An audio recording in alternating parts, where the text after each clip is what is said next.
basic things which has to be corrected.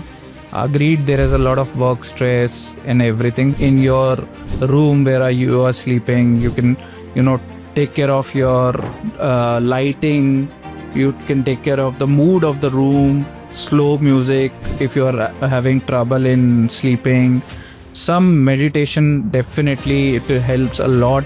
एक अच्छी खासी रिसर्च करते हैं, मल्टीपल कंपनीज के फ़ोन्स को चेक करते हैं, उनकी स्पेसिफिकेशंस को चेक करते हैं. स्लीप एसेंशियल्स पे हम इतना ध्यान नहीं देते. सो इलेक्ट्रॉनिक गैजेट्स पे इतना फोकस क्यों, जबकि हम स्लीप एसेंशियल्स पे बहुत कम ध्यान दे रहे हैं? इसमें जो बेसिकली कमी है वो एक तो अवेयरनेस की है और एक डिस्ट्रैक्शन की है. वेस्टर्न कंट्रीज वगैरह में sleep essentials top 20 to 25 category में आता है. एंड इंडिया में जब वो सर्वे हुआ था तो वो 150 से भी आगे के नंबर पे था. और दूसरा जो इम्पोर्टेंट बात है वो है डिस्ट्रैक्शन. डिस्ट्रैक्ट इसलिए हो रहे हैं क्योंकि स्लीप का सबसे बड़ा कंपटीशन जो अगर आज की तारीख में मुझसे पूछा जाए then it is Netflix and Instagram और यू कैन से रील्स. आप स्टार्टअप में इन्वेस्ट करते हैं, ये भी हमें पता है. सो किसी भी स्टार्टअप पे इन्वेस्ट करने से पहले आप किस चीज़ को प्रीफर करते हैं? उस स्टार्टअप में वो ऐसा क्या है जो आपको एनकरेज करता है कि हाँ, इस स्टार्टअप के साथ में जाया जा सकता है? Directly and indirectly, I am being invested in around 50 or 55 startups. Of course, the founder, the idea behind it, what problem they are solving. The last thing which I look, kind of impact they are creating. Social, economical, political, geological, what impact they are trying to create. Startup की funding ने एक criteria set कर दिया है and successful startup उसे माना जाता है कि किस स्केल पे उनकी फंडिंग हुई है. सो क्या आप भी फंडिंग को उतनी ही तवज्जो देते हैं? नहीं, आई टोटली नॉट अग्री कि फंडिंग ही सिर्फ एक जजमेंट क्राइटेरिया है स्टार्टअप के लिए, या वो बड़ा तभी बन सकता है जब वो फंड लेता है. The vision of Shri Narendra Modi ji, startup को एक बूम मिल रहा है इंडिया में. आजकल की बहुत सारी स्कीम्स आ गई हैं गवर्नमेंट की और वो बहुत अच्छी स्कीम्स भी हैं. Don't run for the money कि बस मेरे पास इन्वेस्टमेंट आ गया, आज ये इस वैल्यूएशन पे आया है, कल इस वैल्यूएशन पे आएगा, परसों इस वैल्यूएशन पे आएगा. वो रैट रेस है, तो वहाँ नहीं जाना चाहिए मेरे हिसाब से. किस तरह से कॉर्पोरेट कनेक्शन ने आपको बिजनेस के फ्लो में हेल्प की? मैंने कॉर्पोरेट कनेक्शंस ज्वाइन किया और जो हमारे एग्जीक्यूटिव डायरेक्टर्स हैं उन्होंने सिर्फ ये बोला था, एंड आई थिंक कोविड में ही लॉन्च हुआ था, पैसिव इनकम के लिए बात होती है, म्यूचुअल फंड्स का उन्होंने थॉट प्रोसेस सिखाया. Then you get started, suffocation शुरू हो जाता है वहाँ पे. यंगस्टर्स को आप किस तरह से हेल्प कर सकते हैं कि अगर कोई इसमें अपनी बिजनेस अपॉर्चुनिटीज फाइंड करना चाहता?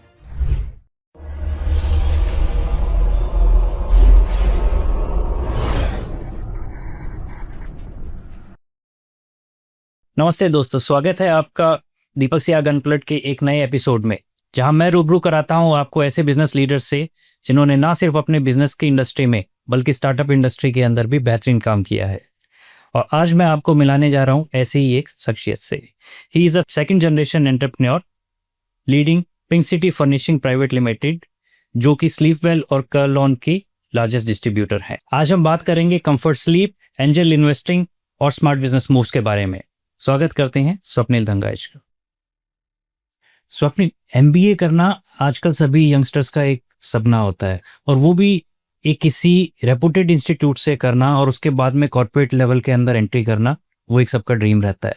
आपने FMBA किया SP जैन से और उसके बाद में अपने फैमिली बिजनेस को ज्वाइन किया. तो ये FMBA से लेके अपने फैमिली बिजनेस की जर्नी कैसे रही? हम लोग मारवाड़ी फैमिली से बिलोंग करते हैं और बनिए हैं, तो शुरू से ही बिजनेस के सराउंडिंग बड़े हुए हैं और स्टार्टिंग से ही क्लियर था. I think mostly 7th 8th में ही मैं था, तब से ही मैंने डिसाइड कर लिया था कि मैं कभी कॉर्पोरेट में नहीं जाऊंगा. और बिरला इंस्टीट्यूट से BBA करने के बाद मुझे ये और अश्योरिटी हो गई कि मैं फैमिली रिलेटेड ही कोई कोर्स करना चाहूँगा.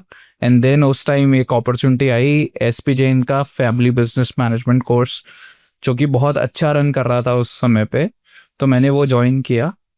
और उसका जो ब्यूटी थी वो ये थी कि वहाँ पे 18 मंथ्स का वो कोर्स था.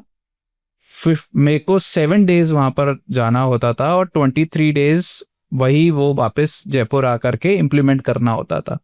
तो उसकी जो लर्निंग है 18 मंथ्स के प्रोग्राम की, वो मुझे बहुत ही यूज़फुल तब भी थी और आज भी वो कंटिन्यू चल रही है। आपने अपने फैमिली बिजनेस को ज्वाइन किया और इसे एक नई ऊंचाई पे लेके गए। आपका बिजनेस आपके प्रीवियस जनरेशन ने 1994 में स्टार्ट किया। किस लेवल पे आने के बाद में आपको ये लगा कि अब इसको 360 डिग्री पे एक्सपेंशन करना चाहिए and now this is the moment where we have to make it to the next level? So I think my father had a very tough journey starting से 94 से, and he was fortunate enough, Sheela Foam company ने राजस्थान की distribution देने का सोचा, and पापा उस time Sanganeri gate shop पे बैठते थे, और I have seen him being very humble from starting, very focused about his work, और कितना टाइम उन्होंने उस बिजनेस को दिया है और अभी भी देते हैं eight 64 also.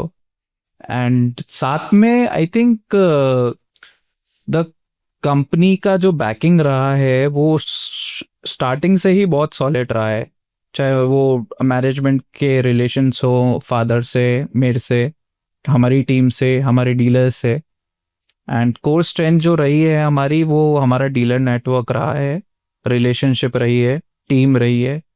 There are people in our team जो 28 ईयर्स 30 ईयर्स से हमारे साथ अभी भी कंटिन्यू कर रहे हैं। तो मुझे आई थिंक कोविड में ये रियलाइज हुआ कि अब there is a time to scale up things, and we were fortunate enough, company के साथ हमने एक फैक्ट्री लगाई which was mainly into polyurethane foam की processing. There's a lot of demand in Rajasthan. जैसे फेविकॉल है पिडिलाइट का, वैसे ही शीला फोम का एक प्रोडक्ट है फेदर फोम। सो ये बहुत बड़ा पॉलीयूरेथेन फोम का कंज्यूमर ब्रांड है, और जितने भी सोफाज एंड फर्नीचर है ये इसमें हाईली ये यूज़ होता है। तो वो टर्निंग पॉइंट मेरे पास तभी आया जब मुझे, I think COVID was the main trigger for it. Great. So आपने एमबीए के बाद में अपने फैमिली बिजनेस को संभाला और आप आए स्लीप इंडस्ट्री के अंदर। स्लीप इंडस्ट्री के लिए माना जाता है कि नींद अच्छी हो तो जिंदगी अच्छी होती है। ये जनरली हम अपने डे टू डे लाइफ के अंदर भी मानते हैं। तो आपके एक्सपीरियंस से लोग क्या ट्रूली समझते हैं नींद और एक स्लीप इक्विपमेंट्स के एनोलॉजी? नहीं, एक्चुअली इसमें जो प्रॉब्लम मेन रही है वो थोड़ी लैक ऑफ अवेयरनेस है। अब अगर आप वेस्टर्न वर्ल्ड या बाहर के, इंडिया के बाहर की अगर बात कर लीजिए, तो स्लीप को बहुत इम्पोर्टेंस मिलती है।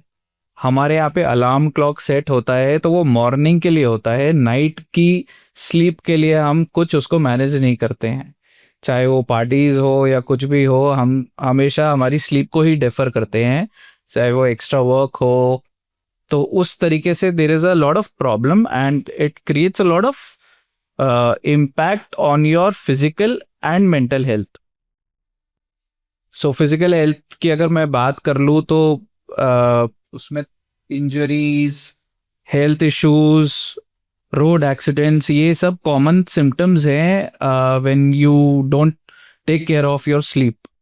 एंड मेंटल हेल्थ की मैं बात करूँ तो there is a lot of stress coming out of lack of sleep, there is a lot of mood swings which is happening, impatient आप हो जाते हो जब आपकी स्लीप प्रॉपर नहीं होती। तो there are lot of things involved when you take care of your health and sleep in the mind.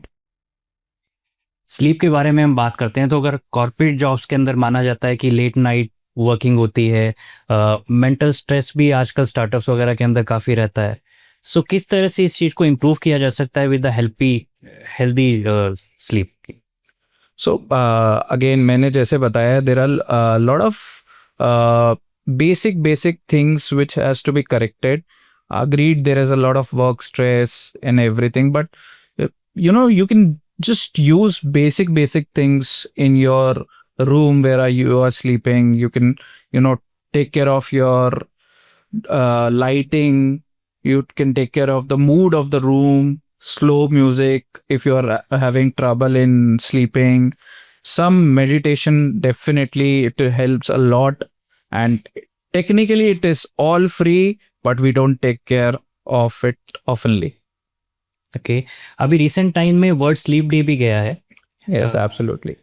ऐसा क्या कोई बड़ा मिसकंसेप्शन है जो आप मानते हैं कि आज भी लोग समझते हैं about the sleep?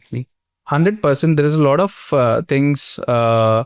For example, people say that we'll buy expensive pillows, bed sheets, bed covers, and we'll set the temperature. हम 24 डिग्रीज मेंटेन करके रखेंगे, और वो बहुत सारे अपने स्लीपिंग पिल्स ले रहे हैं and all that stuff, but इतना कॉम्प्लिकेटेड स्लीप है नहीं. हाँ, अगर आपको ज़्यादा प्रॉब्लम हो रही है तो एक बार स्लीप एपनिया और इन सब के टेक्निकल टेस्ट होते हैं कि अगर आपकी स्लीप रात में ब्रेक हो रही है किसी और कारण से, which is into medical field, तो मैं उसमें नहीं जाऊंगा. पर बहुत ज़्यादा मिसकंसेप्शन बना रखा है. अब कुछ बातें जेन्युइनली सही भी है, जैसे कैफीन आप रात में लेना अवॉइड करें आफ्टर 6 और 7. अल्कोहल थोड़ा लिमिट में रखें. Then there is a lot of tobacco which is used in Rajasthan. वो रात में जर्दा वगैरह खाना वो थोड़ा सा बिल्कुल कम करना चाहिए. एक फ़ोन लेने के लिए भी आज हम एक अच्छी खासी रिसर्च करते हैं, मल्टीपल कंपनीज के फ़ोन्स को चेक करते हैं, उनकी स्पेसिफिकेशंस को चेक करते हैं, बट जनरली देखा जाता है कि स्लीप एसेंशियल्स पे हम इतना ध्यान नहीं देते. Hardly with in 15 to 30 minutes हम अपने स्लीप एसेंशियल्स को फाइनलाइज कर लेते हैं. सो इलेक्ट्रॉनिक गैजेट्स पे इतना फोकस क्यों, जबकि हम स्लीप एसेंशियल्स पे बहुत कम ध्यान दे रहे हैं? सो इसमें जो बेसिकली कमी है वो एक तो अवेयरनेस की है और एक डिस्ट्रैक्शन की है. सो अवेयरनेस को अगर मैं बात करूँ तो वेस्टर्न कंट्रीज वगैरह में sleep essentials top 20 to 25 category में आता है when it comes to essential list. And India में जब वो सर्वे हुआ था तो वो 150 से भी आगे के नंबर पे था. सो आई थिंक ये एक बेसिक अवेयरनेस की ही प्रॉब्लम है विच इज ट्राइंग टू, मतलब धीरे धीरे उसको सॉल्व करा जा रहा है. अवेयरनेस बढ़ रही है thanks to the influencers and general people. और दूसरा जो इम्पोर्टेंट बात है वो है डिस्ट्रैक्शन. सो डिस्ट्रैक्ट इसलिए हो रहे हैं क्योंकि स्लीप का सबसे बड़ा कंपटीशन जो अगर आज की तारीख में मुझसे पूछा जाए then it is Netflix and Instagram और यू कैन से रील्स. तो ये इतना टाइम आपका एब्जॉर्ब कर रहे हैं डेली का कि आपको ज़्यादा टाइम बाकी स्लीप के लिए निकालने के लिए, चाहे वो स्लीप आपको घंटा 2 घंटे की एक्स्ट्रा आप उससे ही किल कर रहे हैं. सो ये एक बहुत बड़ा डिस्ट्रैक्शन है स्लीप के लिए. आजकल हर इंडस्ट्री में सस्टेनेबिलिटी की बात होती है. अगर मैं स्लीप इंडस्ट्री की बात करूं तो इसमें इसका कितना इम्पैक्ट रहता है? सो स्लीप इंडस्ट्री में काफ़ी sustainability, again I would say जो गवर्नमेंट की पॉलिसीज़ आई हैं उसके लिए काफ़ी इम्पैक्ट चल रहा है. चाहे वो प्लास्टिक का, सिंगल प्लास्टिक का यूसेज को डिस्कार्ड करने का हो. जब मैं शीला फोम और स्लीपवेल और कर्लॉन की बात करता हूँ तो कंपनी ने इसको 2-3 पार्ट्स में डिवाइड किया है बेसिकली. एक तो है प्रोडक्ट्स की वारंटी इंक्रीज करी है ताकि disposable of mattress will not be a challenge. तो कंपनी ने 20 to 25 ईयर्स की वारंटीज तक लॉन्च कर दी है अपने प्रोडक्ट्स में. Second is reinforced fibre coir लेकर आए हैं which is derived out of natural products and recycled products. Third, there is a lot of increase usage of natural latex foam. तो ये 3-4 चीज़ें अगर हम क्लब करें तो आई थिंक सस्टेनेबिलिटी के एंगल से ये काफ़ी स्मूथ जा रही है. काफ़ी कंपनी इसमें एग्रेसिव है and they think it a lot. और इनफैक्ट अगर हम एक मैट्रेस की कॉस्ट भी निकालें, जो कि सबको लगता है कि एक मैट्रेस 25,000 30,000 रुपीज़ का बहुत एक्सपेंसिव होता है, अगर मैं उसको उसकी वारंटी से डिवाइड करूं 5 years to 20-25 years, so it cost less than 5 rupees and it goes till 15 rupees. तो 5 रुपए से 15 रुपए आप अपने मैट्रेस के लिए डेली आप यूज़ कर सकते हैं उसको। सो अपने स्लीप एसेंशियल्स की जब हम बात करते हैं तो ये एक एरिया ऐसा है जहाँ पर माना जाता है कि जिस कंपनी की अच्छी मार्केटिंग है उसका प्रोडक्ट भी अच्छा होगा। So for any normal user, क्या ऐसे कोई 2 या 3 पॉइंट आप दे सकते हैं जो वो चेक करें before making their final decision, जो उनको हेल्प करे एक अच्छा प्रोडक्ट चूज करने? 100% कोई भी मैट्रेस, पिलो, बेडशीट, ब्लैंकेट लेने से पहले अगर आप अपने नियरेस्ट डीलर के पास, जहाँ पर भी वो पॉइंट ऑफ सेल है, जहाँ पे डिस्प्ले है, जहाँ you can touch and feel, you should go, highly recommended, specially if in the case of mattress, क्योंकि हर जने की प्रेफरेंस अलग होती है। कोई सॉफ्ट मैट्रेस चाहता है, कोई हार्ड मैट्रेस चाहता है, कोई मीडियम फील का मैट्रेस चाहता है, कोई किसी को कॉटन से एलर्जी हो सकती है, किसी को पॉलिएस्टर से एलर्जी हो सकती है। तो ये सारी चीज़ें स्लीप एसेंशियल्स बाय करते वक्त आपको बहुत दिमाग में रखनी चाहिए। अगर आपने कोई ब्रांड सेट कर रखा है या फिर कोई पर्टिकुलर शॉप सेट कर रखी है, तो वो उस पे आप हर every year you can go there and see what is new, what is in trend. So ये एक आपको ईयरली एक प्रैक्टिस बना के रखनी चाहिए। जहाँ तक एक मैट्रेस का भी सवाल है, एक उसकी ड्राई क्लीनिंग होनी चाहिए। पुराने टाइम में जब रुई के गद्दे होते थे तो हमारे दादा दादी या नाना नानी उसको धूप में लगा देते थे। सो वो एक बहुत बड़े, ये स्लीप एसेंशियल्स के लिए ये सब बहुत ज़रूरी है कि आप उसको प्रॉपरली उसका टेक केयर, जिस तरीके से आप अपने गैजेट्स का टेक केयर करते हैं, जिस तरीके से आप एसी की हर साल सर्विस कराते हैं, उसी तरीके से आप अपने स्लीप एसेंशियल्स को भी या तो नया बाय करें या फिर उसकी सर्विस में ध्यान रखें। स्वप्निल, आप एक सक्सेसफुल बिजनेसमैन तो हैं ही, पर इसके साथ में आप बडिंग एंटरप्रेन्योर्स को भी हेल्प करते हैं। सो आप स्टार्टअप में इन्वेस्ट करते हैं, ये भी हमें पता है। सो किसी भी स्टार्टअप पे इन्वेस्ट करने से पहले आप किस चीज़ को प्रीफर करते हैं? उस स्टार्टअप में वो ऐसा क्या है जो आपको एनकरेज करता है कि हाँ, इस स्टार्टअप के साथ में जाया जा सकता है? So I started my startup and angel investing journey 6 years back, I believe.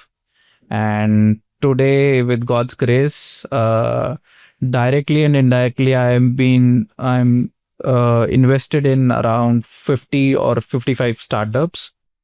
And the first thing is, of course, the founder, the idea behind it, what problem they are solving. And the last thing which I look is what kind of impact they are creating. And I think social, economical, political, geological, what impact they are trying to create. I think that's one thing.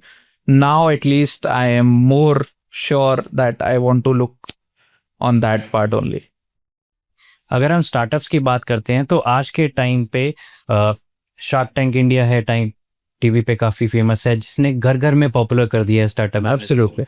And recent time के अंदर, mainly in last 2 to 5 years, startup की funding ने एक criteria set कर दिया है and successful startup उसे माना जाता है कि किस स्केल पे उनकी फंडिंग हुई है। सो क्या आप भी फंडिंग को उतनी ही तवज्जो देते हैं? नहीं, आई टोटली नॉट अग्री कि फंडिंग ही सिर्फ एक जजमेंट क्राइटेरिया है स्टार्टअप के लिए, या वो बड़ा तभी बन सकता है जब वो फंड लेता है। So we have a very big example of Zerodha, and still I think they have 35-40 members in their team and they're clocking great revenues, great profits. तो सिर्फ और and the vision of Shri Narendra Modi ji, और जो जिस तरीके से स्टार्टअप को एक बूम मिल रहा है इंडिया में, एक आप बिना अपनी इक्विटी डाइल्यूट करके स्टार्टअप के लिए लोन्स भी ले सकते हैं। आजकल की बहुत सारी स्कीम्स आ गई हैं गवर्नमेंट की, और वो बहुत अच्छी स्कीम्स भी हैं।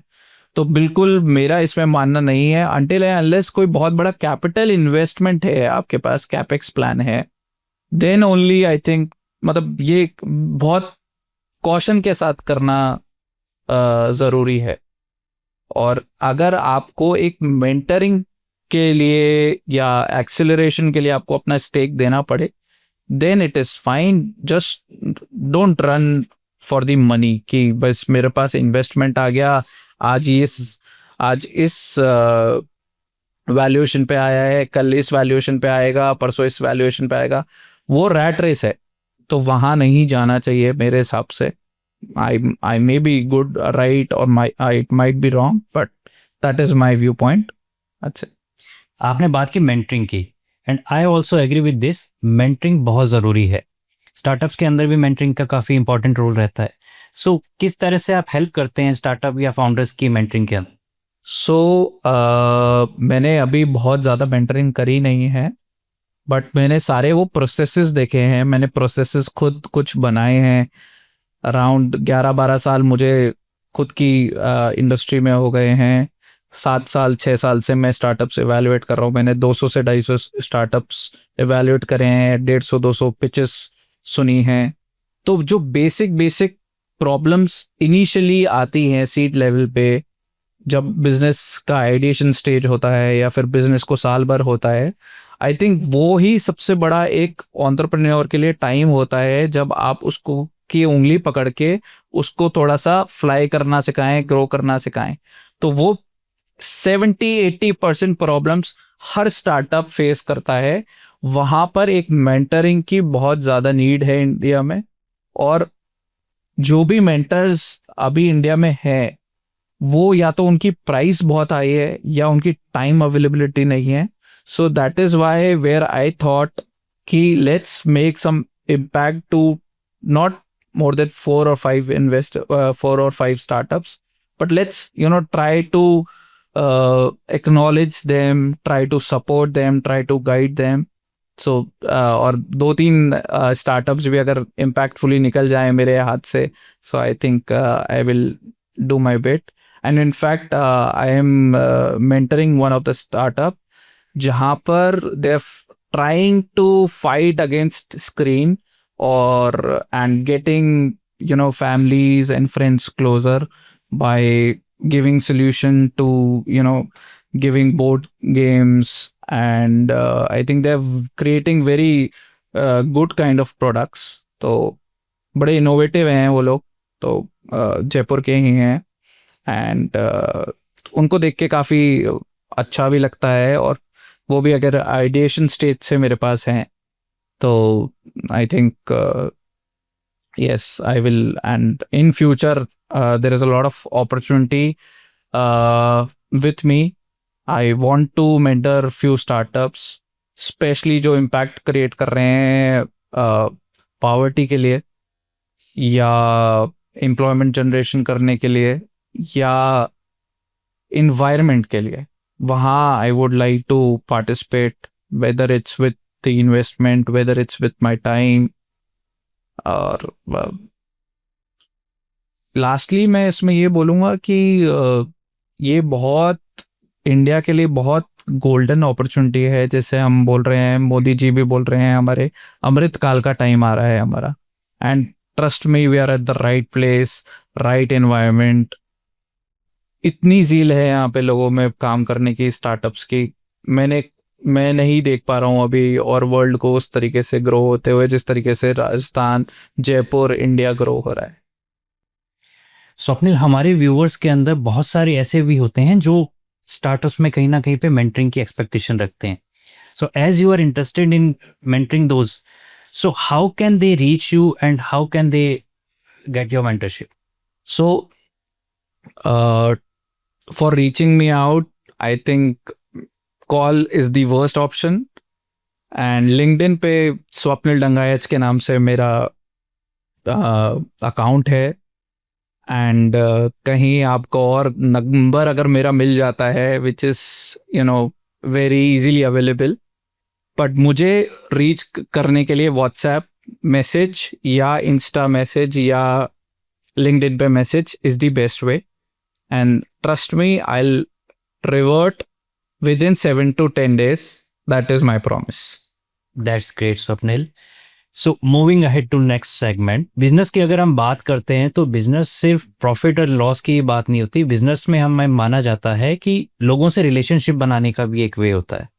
सो when we talk about making relationship with the persons, we are talking about the networking. So how much importance networking have in the startup? किस तरह से ये हेल्प कर सकती है? क्या एक फाउंडर को भी नेटवर्किंग के अंदर इन्वॉल्व होना चाहिए, नहीं होना चाहिए, किस लेवल तक होना चाहिए? नहीं, I think as people say network is your net worth. और जितना आप जल्दी नेटवर्किंग ग्रुप्स ज्वाइन कर लेंगे, there are lot of platforms available in Jaipur also, BNI is one of them. जब आप लाइक माइंडेड पीपल के साथ बैठते हैं, उठते हैं, आपका थॉट प्रोसेस चेंज होता है, आपकी ग्रूमिंग होती है। सो 100% networking is very very important. आप एक हो सकता है क्लोज रूम में बहुत अच्छा आइडिया लेके बैठे हो, बट एग्जीक्यूट करने के लिए आपको कहीं ना कहीं जाना पड़ेगा। और नेटवर्किंग, अगर आपने सही नेटवर्किंग कर ली, सही ग्रुप ऑफ पीपल आपके पास हैं, then I think you are good to go. And बहुत ज़्यादा ये हो जाता है, स्टार्टअप्स भी ये सोच लेते हैं कि वो एग्जीक्यूशन पार्ट पे थोड़ा कम काम करते हैं और आइडिएशन पे बहुत ज़्यादा काम करते हैं, बट कई बार निकलना पड़ता है। मैंने भी बहुत लोगों को देखा है। और जब तक वो हाथ गंदे नहीं होंगे, जब तक सर पे पड़ेगी नहीं, तब तक काम होगा नहीं।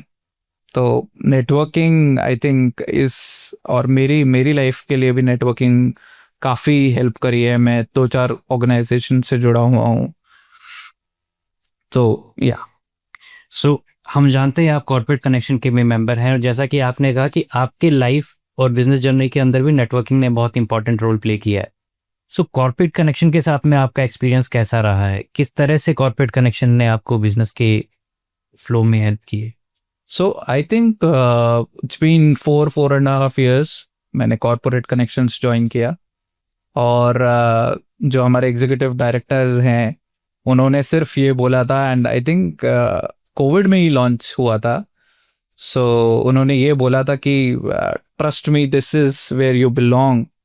एंड मैंने उस टाइम बोला कि I don't think I need networking right now, but उन्होंने एम्फेसाइज किया, फोकस दिया। और and I think one of the best decisions मेरे वो रहे कि मैंने कॉर्पोरेट कनेक्शंस ज्वाइन किए। वहाँ पे मुझे एग्जैक्टली वही लोग मिले जैसा मैं चाहता था, जो रोज आकर के हर वीक में एक बार मेरा नॉक नॉक ज़रूर कर देते हैं दिमाग कि ये डायरेक्शन लेनी है, ये करना है, ये करना चाहिए। मुझे कुछ वेंडर्स मिले वहाँ से जो इम्पॉर्टेंट थे मेरी हमारी फैक्ट्री सेटअप हो रही थी। So we needed a good cable. तो वो उन्होंने बहुत अच्छी सोर्सिंग करी at right price. Passive income के लिए बात होती है, म्यूचुअल फंड्स का उन्होंने थॉट प्रोसेस सिखाया, PMS सीखा। Then there are lot of conventions happening, KLTs happening. I got a chance to listen to Kapil Dev sir and Shiv Khera sir, and all because of corporate connections. Also, there's one best part of corporate connections, which is forum. So where we have a very closed kind of group, we share our business thoughts, our problems, our day-to-day problems, which impacts you a lot of. So when you go on certain height, then you get started, suffocation शुरू हो जाता है वहाँ पे। तो वहाँ पर CC आपको बहुत अच्छे से निकाल के पाती है। एंड जस्ट वहाँ पर in Jaipur we have around 30-35 members. And सब अब मैं ये कह सकता हूँ फैमिली फ्रेंड्स हो गए हैं, उनके स्पाउसेस, उनके बच्चे। और यहाँ तक की है कि वो मुझे भी पुश करते रहते हैं कुछ ना कुछ करने के लिए। So there is one member, Rahul Sharma ji, he is conducting blood donation camps from last 20-25 years। तो उन्होंने इतना मेरे को नॉक किया कि you should start something in CSR। And with God's grace हमने CSR भी प्लान किया, 2 ब्लड कैंप्स हम सक्सेसफुल ब्लड कैंप्स कर चुके हैं, 2 पक्की प्याऊ बना चुके हैं, एंड इनफैक्ट हमने एक ट्रस्ट भी बना लिया है ATG की छूट के साथ, इनकम टैक्स की छूट के साथ। सो ये सब होराइजन्स आपको आपके पीयर ग्रुप में जो है, since I am only into my business, मैं अपने ही इंडस्ट्री को बार बार देखता रहता हूँ, तो ये यहाँ पर CC का बहुत बड़ा एक रोल था मेरे लाइफ में। So we have talked about your business. We have discussed about important role of networking in your journey. So आपका अभी तक की जो जर्नी रही है और आपका आगे का जो विजन है, इसमें काफ़ी लोगों के साथ में आपका इंटरेक्शन हुआ, तो कुछ ऐसे लोग जिनका कोई खास इम्पैक्ट आपके ओवरऑल जर्नी पे रहा हो, जिन्हें आप रियली थैंक्स करना चाहते हो जी? सो आई थिंक जो मेरी लाइफ के सबसे बड़े मेंटर रहे हैं वो मेरे फादर रहे हैं, और father and mother of course सबसे बड़े जो एक मेंटोरिंग वाला काम, पेरेंटिंग वाला काम, वो सब कुछ उन्होंने किया है। साथ में आई थिंक मेरी वाइफ मुझे बीच बीच में बड़ा मेंटर करती है, और I think we are blessed. I think एक नेशनल लेवल पे मेंटर मिले हुए हैं हमारे को, in the form of prime minister Shri Narendra Modi ji.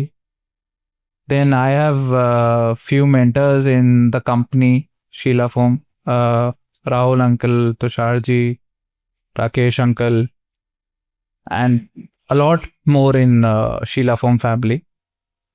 Then there are a lot of friends in CC, outside CC. I have few sisters in Bombay, which are very close to me, and then सीखने को आपको आपके बेटे से भी मिलता है। So Viraj is my son and he is 5.5 right now, और वो रोज कुछ ना कुछ ऐसा सिखाता है, एंड थैंकफुली उसकी इंग्लिश बहुत अच्छी हो गई है स्कूल की वजह से, तो वो भी मुझे कुछ ऐसे वर्ड सिखाता है जो मुझे अभी तक पता नहीं है। तो I think overall I am very kind enough, blessed enough, and I really want to show some gratitude towards who has helped me for this lifestyle, for this beautiful relations. Rahul भैया फॉर एग्जाम्पल, वो उन्होंने मेरे को CSR के लिए force किया, विमल uncle and Rajesh uncle की blood donation camp drive हम स्टार्ट करेंगे, and unfortunately 5th August 2022 my mother expired due to lung problem, and तभी से वो CSR एक्टिविटीज़ और एग्रीगेट और बढ़ गई हैं, एंड हर साल हम कोशिश करते हैं एक पक्की प्याऊ भी बना देते हैं। इनकम टैक्स में हमने एक ट्रस्ट भी रजिस्टर करवा लिया है ATG की छूट के साथ, एंड इस साल हमारा जो कोर इंटरेस्ट है इन CSR वो है जो अंडर प्रिविलेज्ड गर्ल्स हैं उनको हम एजुकेशन देने की प्लानिंग कर रहे हैं। और I think with lot of humility I want say कि I have been blessed enough कि बहुत सारे लोगों ने मेरा साथ अभी तक दिया है, एंड या that's it, God has been kind. Swapnil, sleep industry एक बहुत ही ल्यूक्रेटिव फील्ड है। यंगस्टर्स को आप किस तरह से हेल्प कर सकते हैं कि अगर कोई इसमें अपनी बिजनेस अपॉर्चुनिटीज फाइंड करना चाहता? सो जयपुर या जयपुर के नियर बाय अगर आपके पास कोई भी रियल एस्टेट ओन करते हैं आप, which can be converted into a showroom, so apart from civil expenses as good as 5-10 lakh रुपए के अंदर आप एक स्लीप एसेंशियल्स का बिजनेस खड़ा कर सकते हैं। कंपनी के पास और हमारे पास अभी रिसेंट अपॉर्चुनिटी एक है, हम करलॉन के शोरूम्स एक्सपैंड कर रहे हैं और इसमें एक अच्छी रिटर्न्स हैं। साथ में आप स्लीप एंसिलरीज प्रोडक्ट्स उसमें रख सकते हैं जो कि है पॉलीयूरेथेन फोम, मैंने बताया फेदर फोम के नाम से, जो सोफ़ा कुशनिंग और चेयर्स में काम आता है। Then again you have bedsheets, blankets, pillows, comforters, ये आप ऐड ऑन कर सकते हैं। सो 10 लाख रुपीज़ के अंदर आप ये एक बहुत अच्छा बिजनेस क्रिएट कर सकते हैं। And I would request the youngsters जिनको एक इच्छा है नया ब्रांडेड शोरूम खोलने की, they can come up to us, our sales team, and get connected with us. Swapnil, you have a vast experience of doing business domestic as well as international also. So कोई एक ऐसी advice जो आपको internationally मिली हो business से related जो आप हमारे बडिंग एंटरप्रेन्योर्स के साथ शेयर करना चाहते हो? आई थिंक जो मैंने बाहर से एक चीज़ सीखी है जितना भी मैं ट्रैवल करा हूँ, वो है कंसिस्टेंसी, कमिटमेंट एंड ट्रांसपेरेंसी। ये शायद थोड़ा सा अभी इंडिया में ग्रूम होना इसके लिए बचा है। ये एक अगर यंगस्टर समझ जाए कि ये 3 चीज़ें करनी ही करनी है, अगर अच्छा बिजनेस बनाना है, अच्छी सर्विस देनी है, तो he is good to go according to me. Swapnil, आज आपके साथ में डिस्कशन बहुत ही बेहतरीन रहा। आज मुझे फील हुआ कि बिजनेस सिर्फ फिगर्स का नहीं, कंफर्ट और लग्जरी का भी होता है। स्लीप साइंस भी एक अलग फील्ड है और इसमें भी बहुत सारी अपॉर्चुनिटीज़ हैं। So before we close with this discussion, अगर किसी एंटरप्रेन्योर को आपसे कांटेक्ट करना हो तो which is the right platform for that? So मेरे से कनेक्ट करने के लिए सबसे बेस्ट तरीका है मैसेज और व्हाट्सएप, और connect me through LinkedIn. Calls शायद मैं नहीं उठा पाता हूँ इतने, और जैसे ही मेरे पास मैसेज आता है within 5 to 7 working days I will reply to the query.